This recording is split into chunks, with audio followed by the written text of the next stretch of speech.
NDA ప్రభుత్వం అటు America ఇటు చైనాలతో చైనాల మధ్య ఊగిసలాడుతూ తెలివి తక్కువగా వ్యవహరిస్తోంది అంటూ కాంగ్రెస్ వర్కింగ్ కమిటీ ఆగ్రహం వ్యక్తం చేసింది సార్. దాంతోపాటు ట్రంప్ ఆంక్షలతో మోదీ చైనా వైపు మళ్లారు, అది అత్యంత ప్రమాదకరం అంటూ ఉంది కాంగ్రెస్.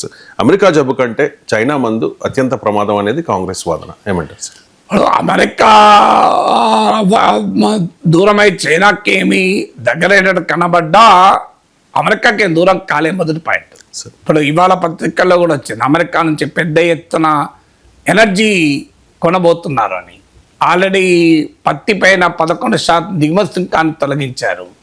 సో అమెరికా నుంచి డిఫెన్స్ సప్లైస్ పెంచుకుంటున్నారు. మొదలు మోడీ అమెరికాకు దూరం కాలే, అమెరికా దూరం పెడుతోంది, ట్రంప్ దూరం పెడుతున్నాడు, కానీ మోడీ దగ్గర అవుతున్నాడు. సో అందువల్ల అమెరికాకు మోడీ ప్రభుత్వం ఏమీ దూరం కాలే, దగ్గర కావాలనే ప్రయత్నిస్తోంది. నిన్న కూడా మార్క్ రుబియో జయశంకర్ల మధ్య చర్చ జరిగాయి. లాస్ట్ డిసెంబర్ అంటే ట్రంప్ గెలిచి అధికారం చేపట్టక ముందు నుంచి ఇప్పటి వరకు 5 సార్లు వెళ్ళాడు మన ఫారిన్ మినిస్టర్ అమెరికాకు. మన కామర్స్ మినిస్టర్ వెళ్ళాడు. అమెరికాకు చెందిన హై లెవెల్ కాంగ్రెస్ డెలిగేషన్ ఇండియాలో పర్యటిస్తోంది. సో అందువల్ల మొదలు ట్రంప్ మోడీని భారత్ను దూరం పెట్టాలని చూస్తున్నా మోడీ ప్రభుత్వం మాత్రం అమెరికాకు దగ్గరవుదామనే చూస్తోంది. అందువల్ల అమెరికా జబ్బుకు చైనా మందనేమీ లేదు, కానీ అమెరికాకు సంకేతాన్ని ఇవ్వటానికి చైనా వైపుగా కాస్త మనం ఒరిగినట్టుగా కనబడింది. అది షాంఘై కోఆపరేషన్ ఆర్గనైజేషన్ మీటింగ్కు 4 ఏళ్ళుగా అటెండ్ కాని మోడీ ఈసారి అటెండ్ అయ్యాడు.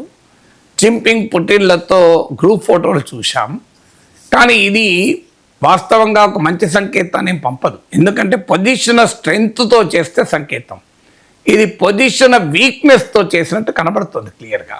అంటే అమెరికా విసిరి కొడితే చైనా రష్యాల వైపు పరుగు తీసినట్టుగా కనబడుతోంది. అందువల్ల పొజిషన్ స్ట్రెంగ్త్తో మన ఫారిన్ పాలసీ ఉండాలి, పొజిషన్ వీక్నెస్తో కాదు.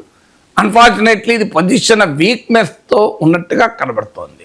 ఇక కాంగ్రెస్ పార్టీ ఎందుకు విమర్శిస్తోందంటే రోజు కాంగ్రెస్ను బీజేపీ విధానం ఏంటి, ప్రతి ఒక్కడు ప్రశ్నించిన ప్రతి ఒక్కడు చైనా ఏజెంటు. అది కాంగ్రెస్ పార్టీకి చైనా కమ్యూనిస్ట్ పార్టీకి రహస్య ఒప్పందం ఉంది. రాహుల్ గాంధీ చైనా ఏజెంటు, రాహుల్ గాంధీ నుంచి నాగేశ్వర్ వరకు.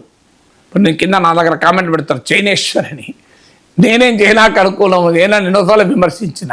ఆ మారకొస్తే మోడీ హయాంలోనే భారత చైనా వాణిజ్యం చరిత్రలో ఎన్నడూ లేని స్థాయికి పెరిగింది మోడీ హయాంలో. Even today China is the largest trading partner for India. 2014లో మోడీ అధికారంలోకి వస్తే ఈ 11 ఏళ్ల కాలంలో ఎక్సెప్ట్ ఫర్ ఫ్యూ ఇయర్స్, గాల్వాన్లో ఇన్సిడెంట్, కోవిడ్ వచ్చాక కొద్ది రోజులు మినహాయిస్తే అత్యధిక కాలము more than half of the period China is the largest trading partner for India, not America. మరి ఇప్పుడు ఏం చెప్పమంటారు బీజేపీ వాళ్ళు, యాప్ల నుంచి చైనా యాప్లు రద్దు చేయడము, బాల్కనీ నుంచి చెడిపోయిన చైనా టీవీలో పడేస్తే చైనా చెక్ చేసినట్టు అవుతుందా? సో చైనాతో బంధం మోడీ హయాంలోనే బలంగా ఉంది, కానీ ప్రతిపక్షాలను ప్రత్యర్థుల్ని చైనా ఏజెంట్లుగా చిత్రీకరిస్తున్నప్పుడు ఏం చేయాలి కాంగ్రెస్ పార్టీ? అందుకే నీవు చెప్పిన విధే నిరదాక్ష అని బీజేపీ భాషలో ఆన్సర్ చేయడానికి కాంగ్రెస్ పార్టీ రాహుల్ గాంధీ ప్రయత్నిస్తుంది. అందుకే చైనా భారత భూభాగాన్ని ఆక్రమించుకొని ఉన్నా మోడీ ఏమీ చేయడం లేదు. మోడీ 56 ఇంచుల ఛాతీ ఏమైంది, సో చైనాకు మోడీ ఎందుకు భయపడుతున్నాడు అనేటువంటి ఒక కౌంటర్ నెరేటివ్ను కాంగ్రెస్ పార్టీ పెడుతుంది. ఆ కౌంటర్ నెరేటివ్లో భాగమే అమెరికా జబ్బుకు చైనా వందు అని. అంటే తాము చైనాకు వ్యతిరేకము, బీజేపీయే చైనాకు అనుకూలము, మోడీయే చైనాకు అనుకూలము, తాము చైనాను వ్యతిరేకించే అసలు శిష్యులు దేశభక్తులము అని ఒక భావన కాంగ్రెస్ పార్టీ చెప్పదలుచుకుంది. అందువల్ల ఆ నెరేటివ్ బిల్డింగ్లో బీజేపీ చేస్తున్న దానికి ఒక కౌంటర్ నెరేటివ్గా అమెరికాతో రాజీ పడుతున్నాడు, చైనా అంటే భయపడుతున్నాడు మోడీ.